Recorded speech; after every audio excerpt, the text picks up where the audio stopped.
Ang grace ba ay lisensya natin para patuloy pa rin ba tayong gumawa ng kasalanan? Kasi baka sabihin nyo, pinatawad ka na sa kasalanan, di ba?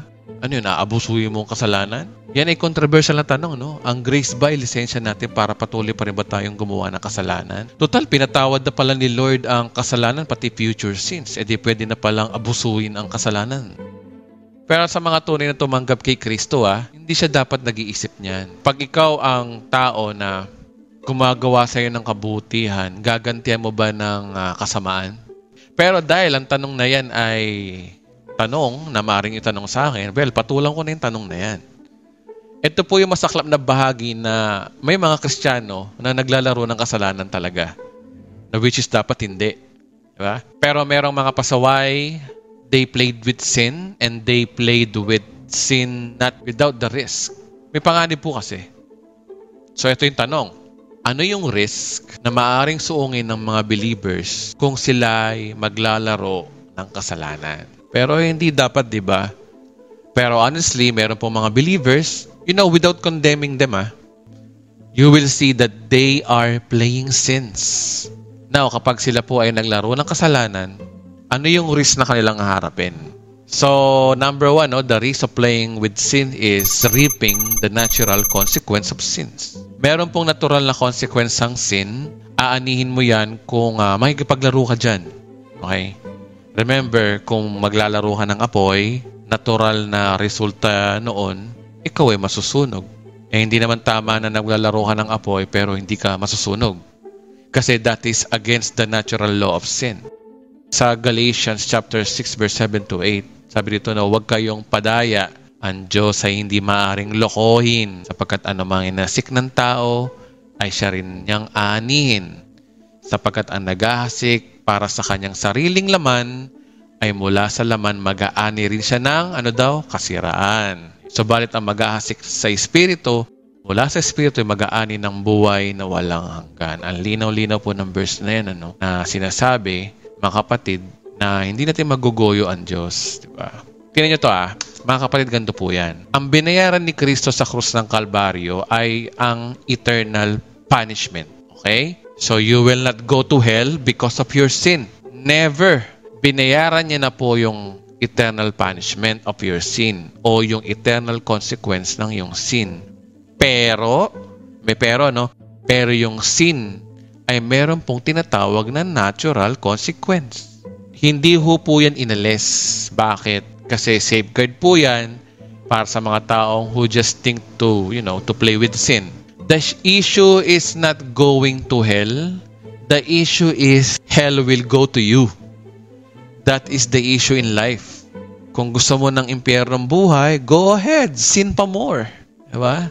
Bigyan ko po kayo ng sample na verse. I hope na familiar kayo sa story ng prodigal son. Yung kinuha yung kanyang mana at siya ay namuhay sa paluging pamumuhay. So look at this verse. Sabi rito, sinabi ni Jesus, may isang tao na may 2 anak na lalaki. Sinabi ng nakakabata sa kanyang ama, Ama, ibigay mo na sa akin ang bahagi ng kayamanang nauukol sa akin. At after noon, hinati niya sa kanila ang kanyang pag-aari. Sabi dito, makarang ilang araw, tinipon ng nakababatang anak ang lahat ng kanya at naglakbay patungo sa isang malayong lupain at do'y nilustay ang kanyang kabuhayan sa maaksayang pamumuhay. Ang sabi do'y kanyang kabuhayan o nilustay niya ang kanyang mana. Saan daw? Sa maaksayang pamumuhay. Ang tanong, did he play with sin? Naglaro ho ba siya ng kasalanan? Yes. So continue natin. Nang magugulan niya lahat, ay nagkaroon ng matinding taggutom sa lupaing iyon at siya ay nagsimulang mangailangan. Kaya't pumaroon siya at sumama sa isa sa mga mamamayan ng lupaing iyon at nagpunta sa kanya sa mga bukid upang magpakain ng mga baboy. At siya ay nasasabik na makakain ng mga pinagbalatan na kinakain ng mga baboy at walang sino mang nagbibigay sa kanya ng anuman. Kahit po yung pagkainan ng baboy, wala na ring nagbibigay sa kanya. That is the consequence. Tanong ko lang po, matindi po ba ang naging resulta ng kasalanan ng alibugang anak? Kasi sumayad na po siya sa pinakamababa . hanggang siya po ay kumakain na ng pagkain ng baboy. Okay? So always remember, if you play with fire, naturally, you get burned. Okay?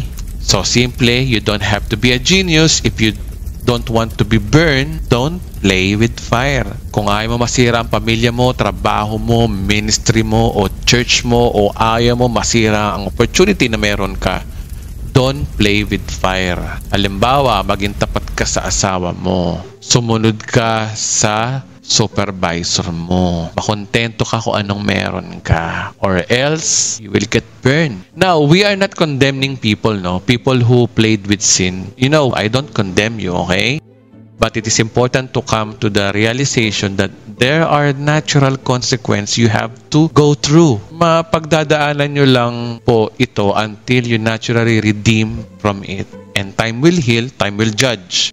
Minsan, yung sandaling kasalanan ginawa mo, matagal pa ang oras para pagalingin ang iyong sunog na kamay. Okay? Naranasan ko ho yan. Karoon ako ng kasalanan, consequence, nakita ko yung bunga. Okay? May isa pang verse dito, no? Pagkatapos ay natagpuan siya ni Jesus sa templo at sinabi sa kanya, tingnan mo, ikaw ay gumaling na, huwag ka na magkasala, baka may mangyari pa sa iyo ng lalong masama. No? Si Jesus ay nagpagaling, no? Sa templo, sabi niya rito, no, yan na, magaling ka na. So, huwag ka nang magkasala. Baka may mangyari pa sa iyong lalong masama. So, Christ knows that there is a risk if they continue to play with sin. Alam niyo yung natural consequence of sin, kaya sinabi ni Christ to. Okay? Wala hong karma-karma o magic-magic. It is only a natural, ba? Kung magkasala ka sa Diyos, pinatawad ka na. Halimbawa, nangalunya ka, pinatawad na ng Diyos yun. Pero, lasapin mo yung galit sa'yo ng asawa mo pag ginawa mo yun. Hindi lang asawa mo, pati ang buong angkan ng asawa mo. Pati mga kapatid mo galit din sa'yo. Pati yung anak mo galit din sa'yo. At higit sa lahat, pwede ka pang makasuha ng adultery. So that is natural. Natural lang yun. Consequence of sin. Example ko lang po yun, okay? Gaya ng example kanina, ang alibugang anak. Ano pa ba ang lalala na kahit pagkain na ng baboy, kinakain mo na? Sa ibang version nga, kahit pagkain ng baboy, wala na siyang makain eh. Sa ibang version ng Bible. Kaya mas maganda sana ang buhay niya kung siya ay nagstay. Next, the risk of playing with sin is dying prematurely. Yan, maaga kang mamamatay. Ito ay isa sa consequence na maagang pagkamatay. Tingnan niyo po, napapakita ko sa inyong verse. Sa 1 Corinthians chapter 5 verse 5. Ito pong story nito, ito yung miyembro ng simbahan ng Corinto na nakita na nakiapid sa asawa ng kanyang ama. Grabe, no? That is miserable, no? Sexual sin ang pinasok nitong mamang ito eh. Nakiapid siya at pinatos niya yung kanyang stepmother o asawa ng kanyang ama. Ang sabi ni Pablo, ganito eh, no? 1 Corinthians 5 verse 5, ibigay ninyo ang ganyan tao kay Satanas. Wow, grabe. Sa kawawasak ng kanyang katawan upang ang kanyang espiritu ay maligtas sa araw ng Panginoong Yesus. So kung babasahin yung context na ito, pinapa-excommunicate to na ikawawasak ng kanyang katawan ang sinabi dito eh. The Bible explain itself na ikawawasak ng kanyang katawan. Sabihin, buti pa mamatay na yan. Pero at sabi dyan, no, upang ang kanyang espiritu ay maligtas sa araw ng Panginoong Yesus. Tingnan ito, no? Grabe to, no? Grabe tong verse na to, no? Nakita niyo po ba na ligtas pa rin? Diba? Yung tao. Kung palagay ko kung kayo ang Diyos, baka hindi nyo matanggap ito Siguro sabihin nyo, grabe, ligtas ba yan? Baka ipagtabuyan nyo pa nga yan di ba? Hindi mo matanggap na nakagawa ng kasalanan tulad yan ay maliligtas. Ganun talaga ang biyaya Ganun ang biyaya ho ng Diyos. That is God's amazing. Hindi ko may sabi niya, Bible po may sabi niya, no? Ang sabi niya, no? Bubuti pa mamatay na yan, parang sinasabi, ikawawasak ng katawan upang ang kanyang espiritu ay maligtas sa araw ng Panginoon. So ano yung purpose? Bible po may sabi, hindi ho ako basahin niyo maigi. So maluba ang kanyang naging kasalanan, pero when sins abound, grace abounds even more. Because grace is greater than sin. Ligtas pa rin o hindi? Pero may panganib. Ibigay ang kanyang katawan kay Satanas. Para si kawasak ng kanyang katawan. Pagpasaway ka, maaga kang madadali. Kasi matagal lang pinatitigil ka na dyan sa bisyo mo, ay mong tumigil Yosi pa more, ayun, napaaga ka. Sa mahaba pa ang buhay mo, which is natural consequence lang naman. Mag-yosi ka na mag-yosi. Sinadmit na nga ng mga manufacturer niya na that the cigarette is dangerous to your health. Sige ka pa ng sige. Okay? So you have stopped sinning o mas malala pa ang mangyayari sa'yo. Finally, number 3 tayo, no? Ang sabi doon sa number 3, the risk of playing with sin is losing your eternal rewards. Tandaan, ang kaligtasan ay hindi premyo, kundi ang kaligtasan ay biyaya o regalo. Hindi nawawala ang kaligtasan dahil regalo nga ng Diyos, di ba? Pero kapag ikaw po ay naglaro ng kasalanan at hindi mo sinupil ang iyong katawan, yun. Kasi dapat supili ng katawan disiplinahin Meron ka mga hilig ng katawan na hindi umaayon sa kagustuhan ng Panginoon. Pero kapag hindi mo sinupil yan at hinayaan mong mamayani ang pitan ng laman, pitan ng mata at kayabangan sa buhay, mawawala yung reward na matutulad ka sa mama na ito na ikaw ay mamatay na maaga, pero ikaw ay ligtas pa rin. So bakit? Sapagkat ang kaligtasan po ay regalo ng Diyos. Sabi sa Corinthians, no, I beat my body and make it my slave so that after I preach the others, I myself will not be disqualified for the prize. Sabi dito, no, I beat my body and make it my slave. Ang tanong ay why? Why are you make your body slave? Kasi ibang Christian, slave sila ng body nila. Tingin nila doon sa katawan nila, boss.